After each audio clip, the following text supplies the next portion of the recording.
My name is Average Joe, and I'm a proud geek with expertise in movies, superheroes, and animation. My name is Beef Pork Ribs. I'm a fine repository of esoteric knowledge, which I suppose most people would qualify as geeky.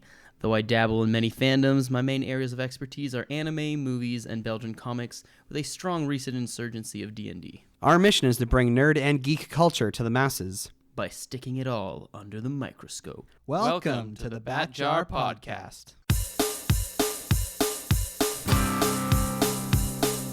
Movies, comics, graphic novels, TV, cartoons, animation, nerds are geeks, entertainment culture. Hear it on the Bat Jar, Nerdy Power. Nerds and geeks, come gather around the scene. Come and join us in the Bat Jar. Come and tune into Average Joe and his team. Lots of room here in the Bat Jar. When the newest nerdy news drops, these podcast pals put it under the scope.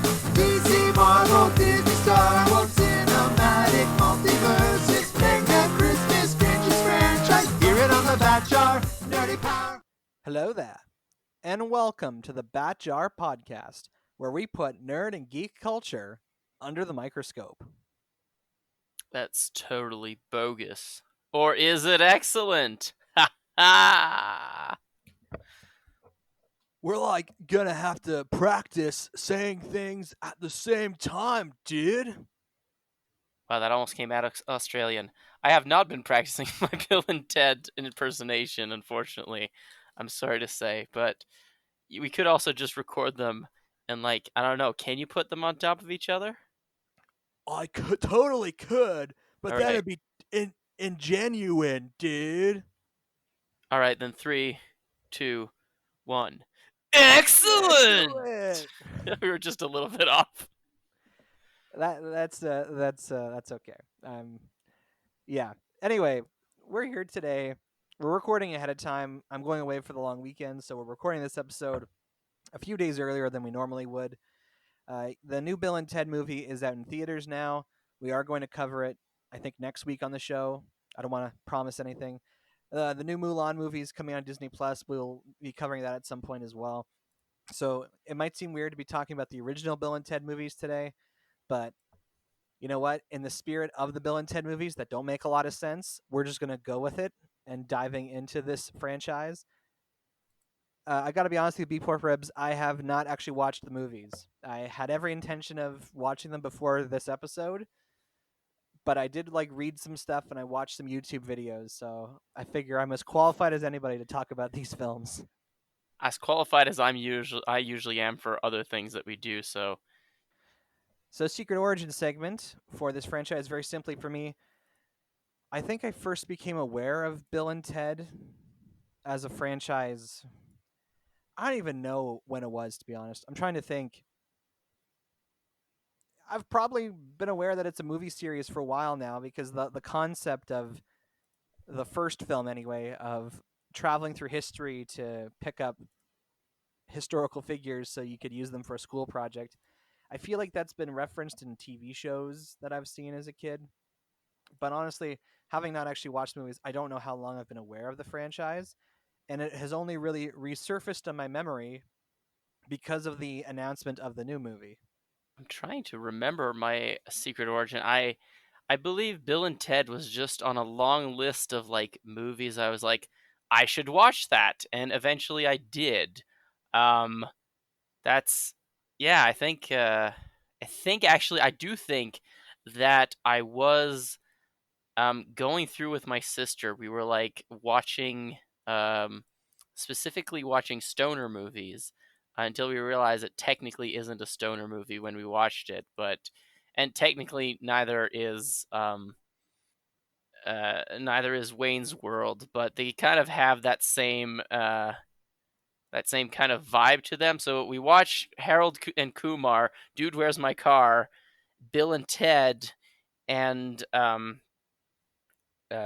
other one I just mentioned, and Wayne's World, all in one day, and they kind of all had some pretty nice some pretty nice vibes together, and quite enjoyed them, actually. I think actually though Bill and Ted did come out on top as my favorite one, and then at some point I watched the second one and I am excited for the third one to come out. Although there are things that will probably be a little weird when it comes out, but I'm willing to give it a try. See, I grew up with the Wayne's World movie. I never had seen Saturday Night Live, of course, but for whatever reason, my parents had Wayne's World on VHS, and so I watched that movie a lot, not understanding a lot of the jokes, but I could get behind these characters who were kind of just goofballs, and it seemed like it seems like everyone, and I think that was part of the magic of the movie Wayne's World, is that there are these kind of like space cadet, kind of like just characters living in their own little world, and the whole movie's about like other people reacting to them, and knowing that they, of course, those characters originate from Saturday Night Live. I don't exactly know the chronology of like what exactly came out first, but that's unimportant. We're actually going to get into a bit of the history with the Bill and Ted franchise, which I was pleased to learn because it actually is quite interesting and it brings up some very interesting topics for our podcast today. I think it goes without saying we're going to go full spoilers into the first two Bill and Ted movies. So if you have not seen them, skip this episode, I suppose, or just be prepared for us to talk about specifics. Beef pork ribs. Are you aware that the Bill and Ted franchise originated with the two writers? In what sense? Because most scripts originate with writers. Yes, okay, fair. But sometimes it's like an actor is bringing a passion project and they're pitching into the studio. Often it's like the director or a producer kind of pitching an idea to the people making the movie. This is a situation though where it was originally two writers who had this idea, and that was kind of the starting point for the movie.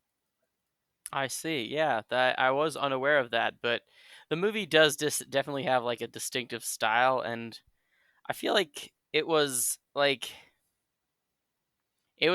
before Keanu Reeves had a weird surfer vibe kind of thing going. I think it was before Point Break. I could be entirely wrong, but I feel like Keanu Reeves looks younger in that than he does in Point Break.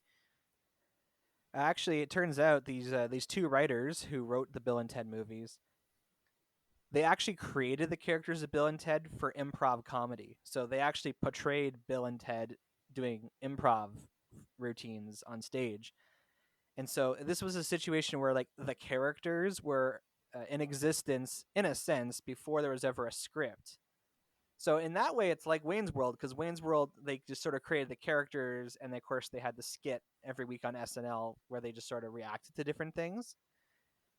Now, not having seen the movies, that does that kind of line up for you? The idea that does that actually make sense? Rather that Yeah, I mean I guess those are not the only movies. I mean anything that, well, not anything, but Sacha Baron Cohen made a few movies with the characters he had started off in the Ali G show, and it's like I feel like it doesn't quite have the same vibe as Wayne's World or something like Borat, because those were I feel like those movies were more constructed as being sketch comedy, but that kind of followed a loose storyline.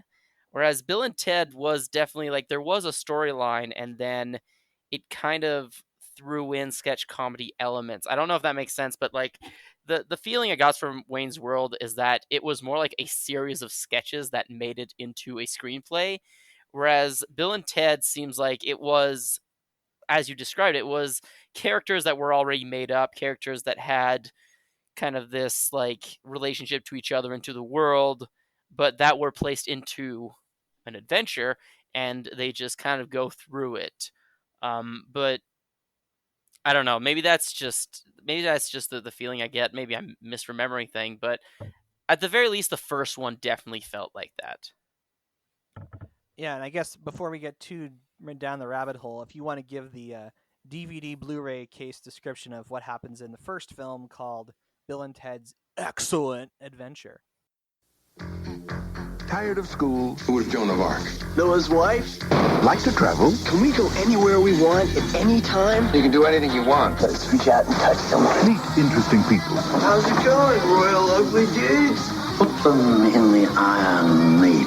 Excellent! Execute them. Bogus. Then hitch a ride with Bill and Ted's Excellent Adventure. Party on, dude. Rated PG. Starts Friday, February 17th at a theater near you. Bill and Ted are very good friends, but they're not doing so well in school. And one of them, I can't remember which one, is being threatened with military school if he doesn't get his grades up. So they decide to write a history paper. And then a man comes with a time machine telling them that they will save the future. And instead, they use the time machine to get an A on their paper. Yeah, that's what I'm gonna give as the Blu-ray cover. I think I remember that the reason they were given the time machine was so that they could get that A, so that they wouldn't break up and their band could still change the future. Um, but I'm not sure if that was actually the point of the time machine, to be honest. Yeah, I think actually like that in the universe anyway, they're considered like the saviors of the world, and so it was the intervention was done so that they would prevent them from failing and not becoming heroes. It's about trying to make the world excellent and let people be excellent to one another. It's a very cute, albeit kind of vague message of goodness. These main characters are interchangeable with one another. Like they have pretty much the exact same personality. They react to everything the exact same. They say a lot of their lines in unison. It almost feels like as if they are like the same person, and it just happens to be like this person called Bill and Ted.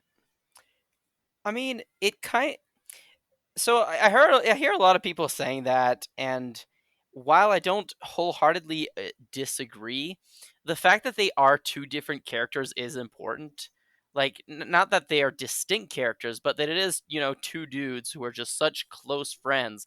They have such a bromance that they are capable of, um, getting together and making, going through these adventure, but still, like, they do speak in unison. They do have the same outlook on life. They still make their own uh, kind of circular logic work with each other, and it's kind of great. And I mean, there's a little bit of character differentiation. One of them has a hot mom, and one of them is being sent to the military school.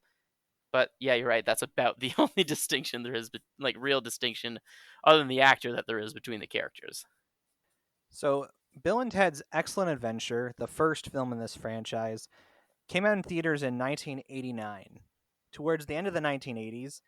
But actually, it turns out the concept and the getting started, if you will, was much earlier in the decade. As early as 1984, they were actually developing the script for what would be Bill and Ted. Like as I mentioned before, the writers were already kind of performing the characters in improv, and they had already kind of developed who Bill and Ted were. And so there was the idea of developing a feature film around those characters. And so they came up with the idea for time travel, and it was involving the importance of their band. So they had it so that their time machine was actually their band's van. And wouldn't you know it, in 1985, around the time that they were developing the script, a little movie came out called Back to the Future.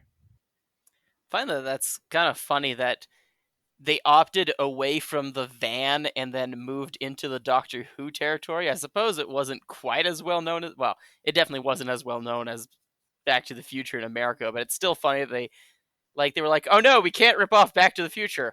Let's rip off Doctor Who. It seems like a weird, like, difference to make. I don't know. Like, there could have been tons of other things that they could have used as the time machine if they weren't, like, the van made sense narratively. They're a band, they've got a van, but then they just decided to change it.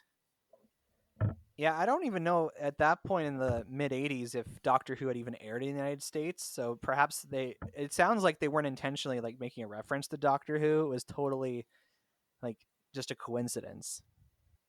And for people who don't know what we're talking about, in Doctor Who, which of course is that British sci-fi show that we did an episode on some time ago, the time machine is indeed a phone booth or like a police box, like a British old school phone booth. And then, of course, the big joke with the TARDIS, as it's referred to, is that it's bigger on the inside. But kind of like, I guess in contrast, the joke with this phone booth is that they're always trying to shove everyone in there, and that in fact it is not bigger on the inside.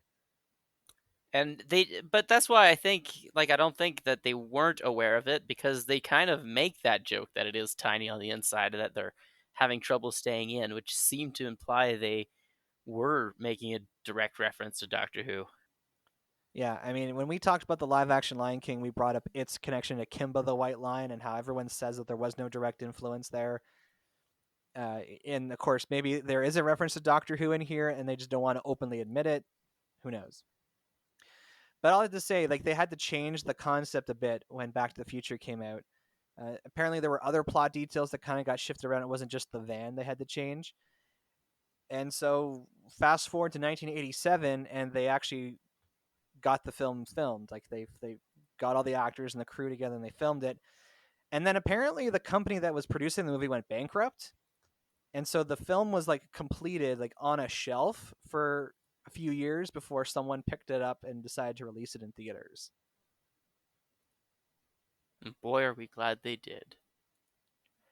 Well, it's just funny because it's like by the time it had come out in 1989, we were already on the sequel to Back to the Future, and it was, the end of the 1980s. So the fact that the movie feels very 80s, and like the way people talk, the way people dress, the way people look, it's evocative of the fact that the film was actually like, filmed a few years prior to when it was actually released.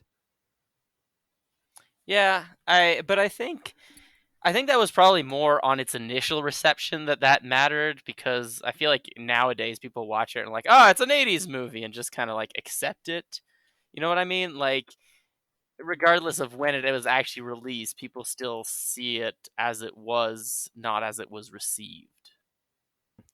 Yeah, I suppose if you're watching it for the first time in 2020, it looks old or it looks like a movie from the 80s regardless. So I guess that gap in time didn't matter as much.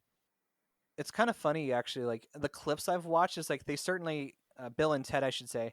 I can't remember who's Bill and who's Ted. Like Keanu Reeves is in these movies, we should say. Like he's a big time movie star now. Fairly sure he's Ted Theodore Logan. And then a guy named Alex Winters, who frankly I have not heard of outside of his involvement with Bill and Ted, is, I guess he would be Bill. I have I don't. absolutely no idea if he's ever done anything else with his life, I'll be honest. Yeah. So they talk and they act kind of like how I would describe like a Californian surfer, but it seems to me they never actually do any surfing. And it's funny you mentioned like stoner movies because they do have that same kind of laid back kind of, I would say, not necessarily distant, but just totally. Disconnected. Yes, it's as if they're living in their own little world and they have no sense of what's going on around them. I mean, it's one of those it's one of those things where it's like they're a little bit out of it, but at the same time, it's one of those cases of like their internal logic seems to match up, but only because there's a person right beside them who completely wholeheartedly agrees with them, which again is why I think it is important for them to be two people rather than just one, because it's like they're both kind of doing dumb things, but they are bouncing off of each other in doing the dumb things. And it's like different from a movie like Dumb and Dumber, where they're clearly like meant to portray people who have low intelligence and have like no social awareness. I think that's part of the gimmick with Dumb and Dumber is like they just have no idea how to behave in social situations.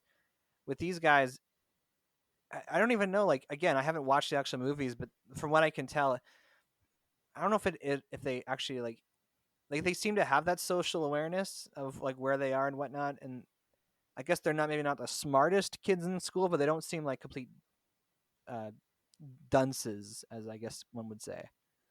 I don't know. Like, I really do find that I don't know how to explain it, but Bill and Ted, to me, were always a little bit different from all those other things, because it wasn't about, like, their characters aren't about being stupid. Like, I feel like Dumb and Dumber, as well as Wayne's World, there are certain jokes that are just the joke is that the main characters are stupid or that the main characters don't understand how life works. Um, and definitely some of the humor of Bill and Ted comes from that, but it isn't like explicitly made into a joke, if you know what I mean. Like it isn't like, the kind of like winking at the audience like, hey, look at these guys and what they're doing. It's kind of just amusing that they're doing it. And I think that also goes with like obviously this isn't as popular perhaps as those characters, not as iconic. And another reason why people kind of meld them together is because they're not like outrageously bad in certain situations. They're just a little bit, yeah, like we said, disconnected and in their own world. But I feel like they're a lot more aware of the situation they're in than most people are. Like they're still conscious of the fact that there will be repercussions to what they're doing, that they do need to do well, and they're they know that they will fail this history test if they don't do something mind-blowing with it, or history report, and that yeah, they need to do something mind-blowing, and like the time machine is the only way they're going to do this, so they kind of go along with it. Yeah, I like how you're kind of making a good case for like why there needs to be two of them, because I'm imagining if Bill and Ted were indeed one character, I would find them very grating and annoying, being like this kind of like one person who's totally out to lunch in some respect. But the fact that there's two of them and that they can kind of validate each other and that they can kind of, I don't know, they complement each other quite well, even though they're essentially two copies of the same character.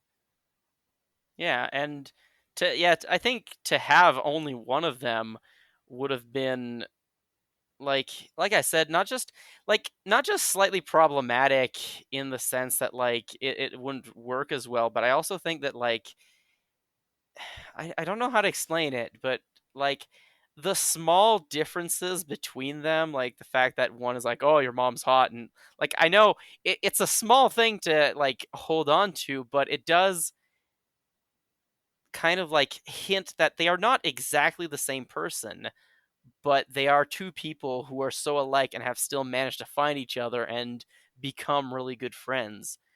Um, which yeah, which is something. I'll be completely honest. I've never seen Dumb and Dumber, so I don't know how that works. But I think it's something that just kind of makes them a little bit unique. That it's not that they're the same person. It's just they found each other and they're like good to hang out. Yeah, I guess that's a good way of putting it. I heard someone talking about the Bill and Ted movies. They kind of said this is basically a cartoon. Yeah, that's an apt description. Like the there's no like sense of like rules within the movie. A lot of the if you try to like piece together things logically, it doesn't make any sense. Like at the end of the first movie, they have these history presentations that are being made in front of like a whole auditorium, and every student is speaking by their own. But then all of a sudden, for Bill and Ted, they get to give their presentation together. Yeah, well, I mean, that's not the only thing. Like when you would mention like how they changed certain things because of Back to the Future, I'm like, that is slightly surprising because Back to the Future goes through a lot of trouble to be one of like the not well, accurate might not be the best word, but one of the time traveling movies that has rules and sticks to them and tries to steer away as much as possible from paradoxes while being a time traveling movie. Whereas Bill and Ted is just, yeah, they don't really care. It just happens, and it's like, yeah, this is happening. Like they pull two historical figures from the past to be their girlfriends, and like that's doesn't seem to really change anything.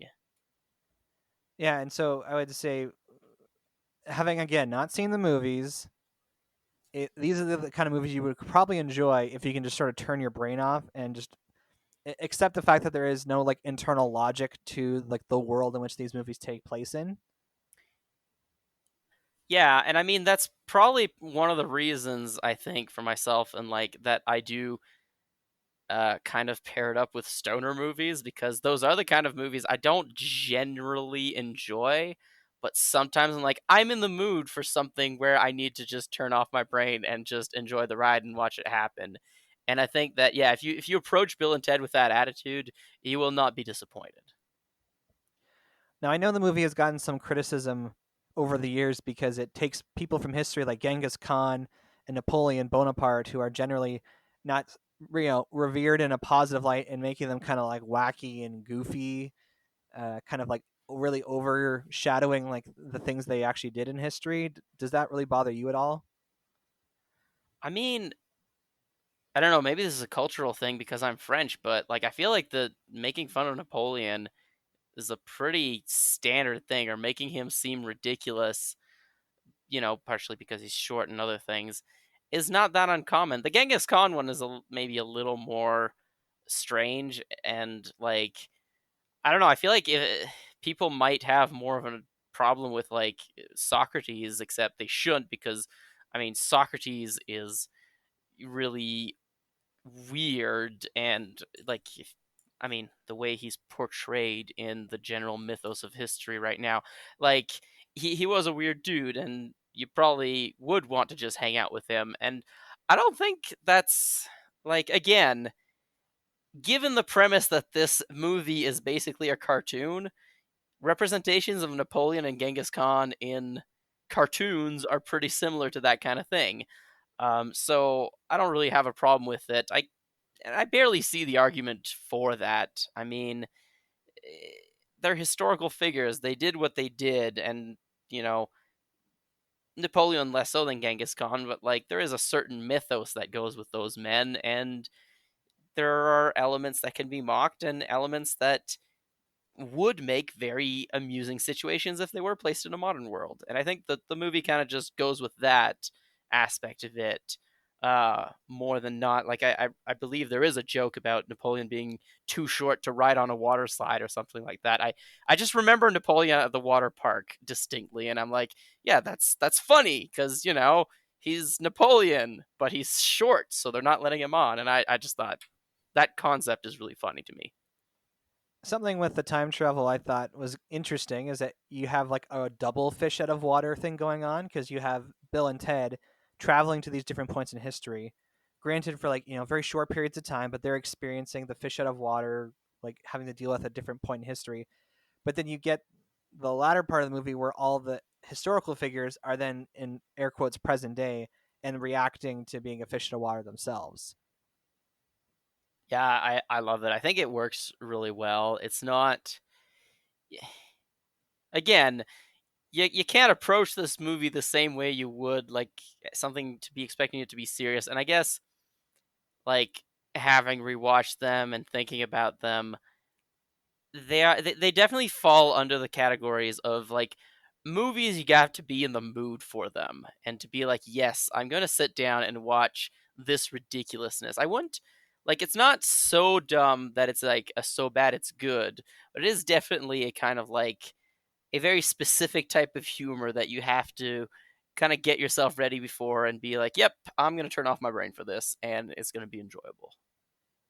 So having heard all of that, I will not give Bill and Ted's Excellent an Adventure a bat cookie rating because I haven't seen it yet. But Beef with Ribs, if you had to give it a bat cookie rating, what would you do? I would give it a back cookie rating that just constantly fluctuates between a 2.8 and a 3.5. It's it depending on my mood, I believe this movie can be a 3.5, but honestly, the movie is probably a 2.8. Excellent. So as I kind of mentioned, the company that produced the first Bill and Ted movie went bankrupt while they were making it. So a different studio ended up putting out the first film. And so it was actually like made for a modest budget. I say modest like for 1980 standards. And then it actually did like surprisingly well financially. So the film made a profit. And I think over the years it's kind of developed like a cult film status. Like I've heard people refer to this franchise as like they said, oh, like, it's not Friday the 13th, it's Child's Play. I don't know enough about horror movies to understand that, but sure. I don't know. What Well, is Child's Play? Child's Play is the franchise about this little doll named Chucky that's like possessed and then Oh, okay. I didn't know that was the name of the franchise, but okay. Yeah. Yeah, I can see that. It's like, it's not a masterpiece, but people enjoy it, and it's pretty self-aware of how crazy it is. Yeah, absolutely. And so because the first one did so well financially, it was actually given a sequel. And like a lot of sequels, the decision was made to actually give it a bigger budget, which, especially for comedies, doesn't necessarily always work. Especially for something that's like sketch comedy based, um, which again, I felt like that movie wasn't that bad for it. I do feel the second movie definitely has more of that kind of sketch comedy feel, more akin to, actually just thought of it, more akin to the Tenacious D movie rather than, I think, Wayne's World. I have Have you not seen The seen. Pics of Destiny? Oh, you should. It's terrible, but it's great. Fair enough. So in 1991, the year of my birth, just 2 years after the first film, we got Bill and Ted's Bogus Journey. And now, Beef Fuck Ribs, time to go back to the video store. Give us the Blu-ray case description of Bill and Ted's Oh man. Bogus Journey. Bill and Ted are dead. Yes, Ray. Is this the end of a very short movie? I think we're in our own personal hell. Or the beginning of Bill and Ted's Bogus Journey? You got it, dude.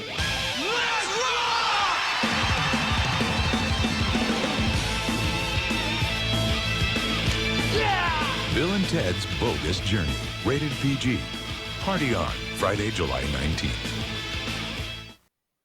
Bill and Ted are about to change the world, presumably, but then robots from the future come to kill them, and then they beat death, and I think they go to heaven to make more robots and travel back in time to train themselves to be better at guitar and become the wild stallion, what the wild stallions were supposed to be. There's a lot of question marks in that because I honestly don't remember, like, again, to the way that the feel is a little different. Like, the first one I distinctly remember the main plot, the second one not so much. Yeah, so it involves Bill and Ted dying, and then they're accompanied by the Grim Reaper. And at one point they go to hell. At one point they go to heaven. There's evil robot versions of them that just sort of look like their human selves, but then they build good robot versions that actually look like robots. It from the clips I saw and the people talking about it, did definitely sound like a very different movie from the first one. And I guess as a sequel, there's always the problem with sequels, right? Is like, do you just try and like create a second movie that was very similar to the first one because people like that? Or do you try and take like the characters in a different direction? Or do you try and advance the plot from the first film? But I guess the Bill and Ted's Excellent Adventure was a very gimmicky storyline. It's like, oh, like they have to write a different paper now and they got to get other historical figures. Like maybe that would have been too much of the same. So I guess I should give them some credit for like going in a different direction because this is it seems anyway, again, having not seen it, it seems like a very different movie. Yeah, I think it is very hard with sequels, like trying to figure out what you're doing. And I do also think this might have been one of those cases where, like, you don't need a sequel because a sequel needs to be able to, like, either expand on the universe or usually do all of these things: expand on the universe, get some character growth, and introduce new themes and review old themes. But there weren't that many themes in the movies. As far as character growth, I don't know there was much room for it without completely changing the vibe of these characters. And they definitely did try to kind of expand the universe, in a way. Like, they're still, and it seems like the third movie is trying to do that too. They're like sticking with, like, how did the Wild Stallions actually change the world, and make it excellent? But I don't know if this was necessarily the way to do it. And again, that's, I feel, a little bit why I compared it to the Pics of Destiny, because that is also about a rock band who well, doesn't necessarily change the world, but cheats the devil by playing better music than them, and than the devil, and it kind of has similar energy to that. That it's like, yeah, we're just how did they become such a great band? But I don't think it was necessary to see that because you already kind of know watching the first movie. It's just because they're simple, nice guys, and their music probably just makes other people realize just be excellent to each other. So would you have rather seen a sequel that was again more like a recycling of the concept of the first film? I'm not sure that I would have. I think it would have probably done better and worked a little bit better. Um, and you did mention like the change in budget. That can be quite a like sometimes a detriment because you have the money, you try to be more ambitious, but more ambitious things don't always necessarily work better. Which I think this movie kind of had. Like the first one, and I think also part of it, like the first one, I think part of the reason why the time traveling sessions or sequences were pretty short was probably because of budget issues, which had to make them be a little bit smarter about what they're doing and how they were doing it, and added in a bit more of the fish out of water in the second part where it was the people you know working out what the future or modern times look like. uh, and I feel like there there was kind of a lacking unification of the storyline, which the first one had. But I don't think the same gimmick, like, because then it would have just been complete recycling, and I don't think people wanted that. Like you said, we give them credit for trying something different, but it didn't work.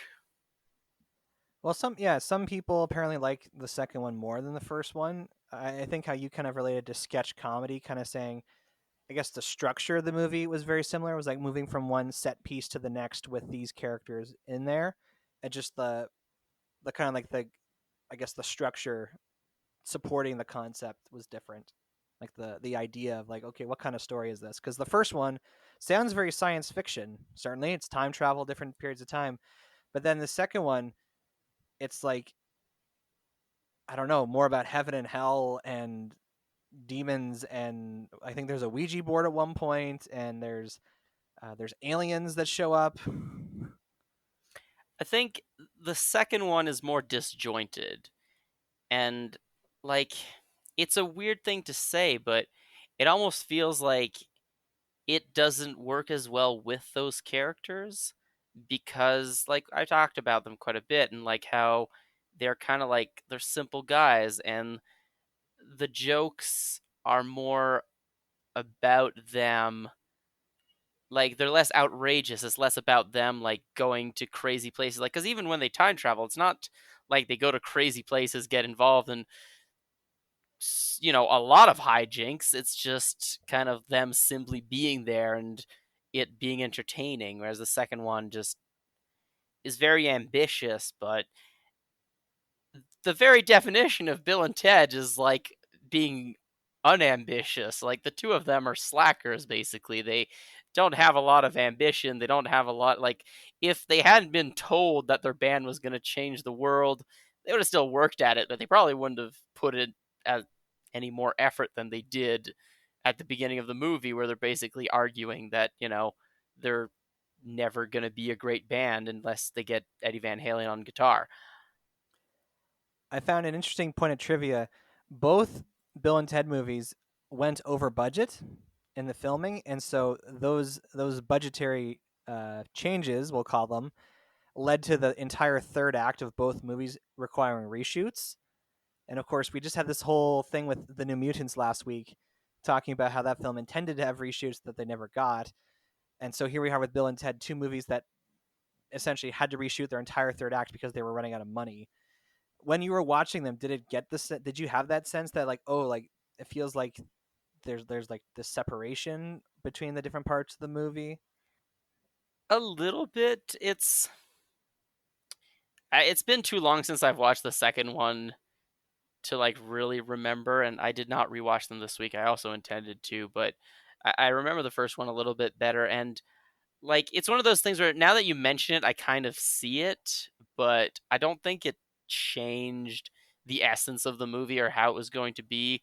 And I don't think anything was going to change the way the second one came across as being a little bit zanier and crazier, but not quite as entertaining, I guess. But I don't know, like you said, the end of the last one does kind of have this ridiculous thing where it's like everybody does their presentation and they suddenly have this whole show with people coming to talk and like and to be honest, like the historical figures appearance, like the fact that they were on stage is what got them the rather than what they were saying or what they were doing, cuz let's be honest, they were kind of just saying nonsense. I heard someone say that despite the fact that the first one came out in 89, it feels very 80s, but the second one coming out only in 1991 feels very 90s. And apparently that is like a commentary on like the style, the way people are dressed, and like the way that some things kind of play out.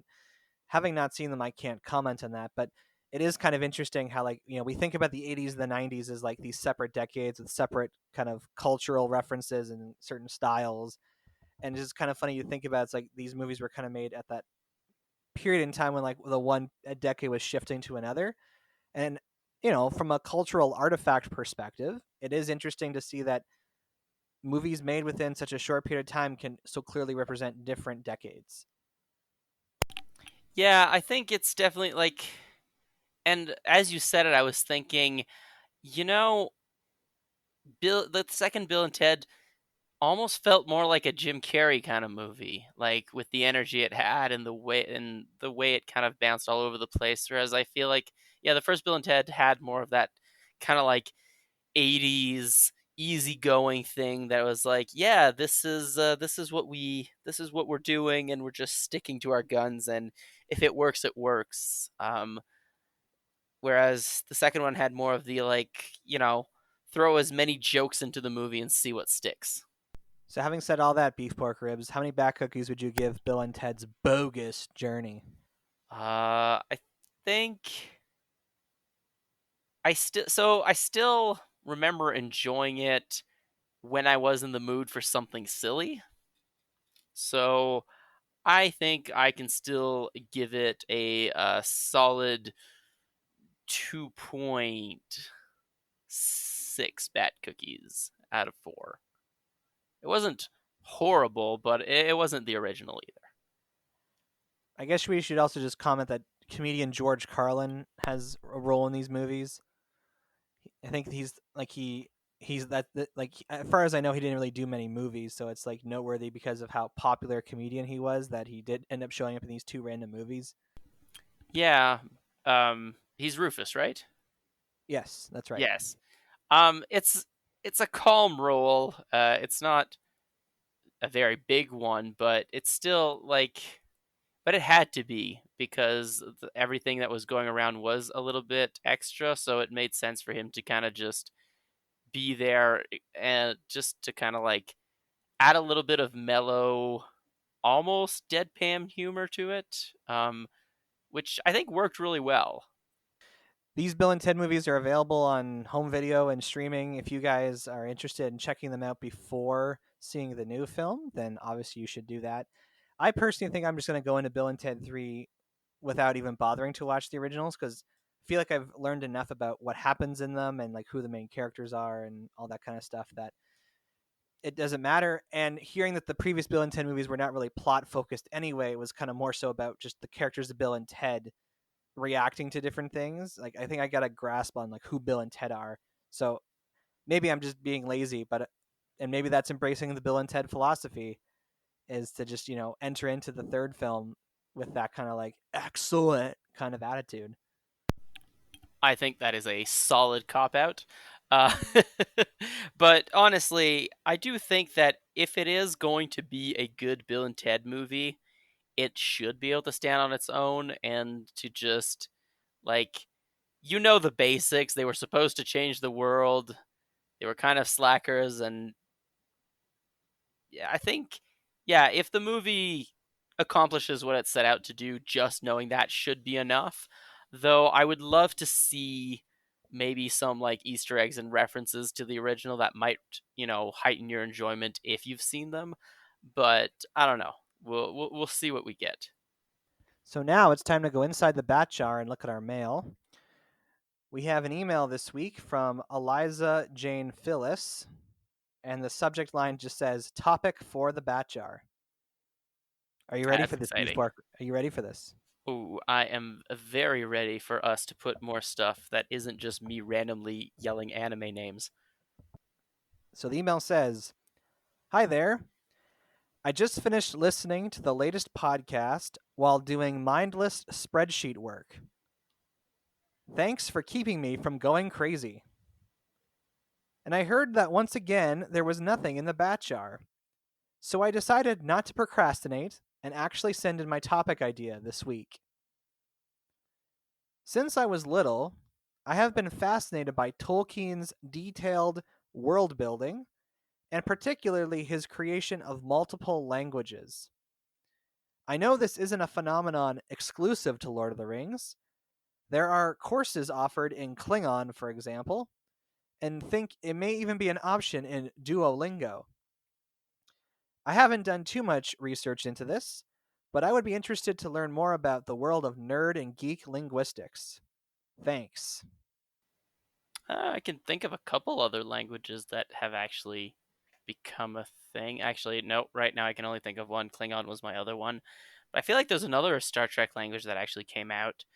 Could also talk about the language that the Cirque du Soleil clowns made up. It's not quite geeky, but I grew up with the Cirque du Soleil, and so I say it's geeky. Dothraki, pretty um, actually, I think Valerian's also a language. These are both from Game of Thrones. I think they're actually like been made into a language. I definitely know some people learn at least some Dothraki, and that was part of the reason. Actually, the actors in the show were had to train in the languages. So I think that's a great subject. Yeah, absolutely. I mean, the first one that comes to mind for me is Krypton or Kryptonese. It's kind of been called different things, but basically the language spoken on Krypton. Because it's like not only has it been like spoken in a lot of different shows, but the alphabet has also been like something of subject, and it's all like it seems like each letter or word is more of a glyph, kind of more like I guess you would think of like Chinese or Japanese writing, as opposed to like our more like alphabet. Um, yeah, it's kind of interesting to think about because at the end of the day, having these other languages in the story, it's kind of a moot point because you have to translate it for the audience anyway. Yes and no, but I think, well, maybe we'll wait till the episode to talk about it, but like, Tolkien definitely had a firmer grasp on linguistics than a lot of the other languages, that it was more like there were samples and then people who had a grasp on linguistics that weren't necessarily the author or the showrunners went with it. And I think that's an interesting distinction as well, because Tolkien was very good at languages and a great student of history as well, so he had more of a knowledge base than I think most other people who created languages, because they had different languages, but also different alphabets, different pronunciations depending on it, which bled heavily into, for example, Dungeons and Dragons. Technically, has an Elven alphabet that you can. That's in the either in the player's guide or the dungeon master guide. I think it's in the player's handbook, but yeah, it's an interesting. It has had a large impact on nerd and geek culture. So I'm going to start doing this thing where as we get new topics, I'm actually going to just put them in the jar live because I've often forgotten and then do it later. So here, if you can hear it over the microphone, here's my piece of paper, and I'm folding it up and putting it inside the jar. And I'm gonna now close the bat jar. This is the most cinematic episode of the Bat Jar podcast I've ever been part of. So thank you, Eliza, for your email. And if you, like Eliza, want to get a hold of us, we can tell you how to do that. If you want to reach the show, you can send us an email at batjarpodcast@gmail.com. or you can tweet us at The Bat Cookie Jar. You can find the Bat Jar podcast wherever you listen to podcasts, including YouTube, because we got a channel. Share our posts on Facebook, write reviews, give our shows a rating. This will help all people join us inside the Bat Jar, and we appreciate it dearly. Normally, we would go inside the Bat Jar and select a topic for next week, but depending on a variety of factors, it'll either be the new Mulan or the new Bill and Ted movie next week.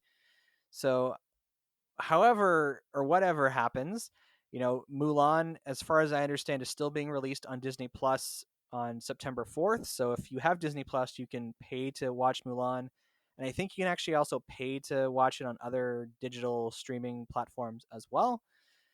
And Bill and Ted Face the Music, as we had reported previously, is getting a dual release. You can watch it in theaters now, and you can also choose to premium download it from various online platforms. So whatever movie we talk about next week, you will be able to go and see it either from the comfort of your home or possibly even in a theater. With the New Mutants, as we talked about last week, you really only had the choice to see it in theaters. So there's a little more flexibility with these, movies coming up. But until next week, when we talk about something, I'm really embracing this Bill and Ted philosophy this week. Hopefully you can appreciate it. Until that time, I'm Average Joe. And I'm Beef Pork Ribs. Catch you on the flip side. Excellent!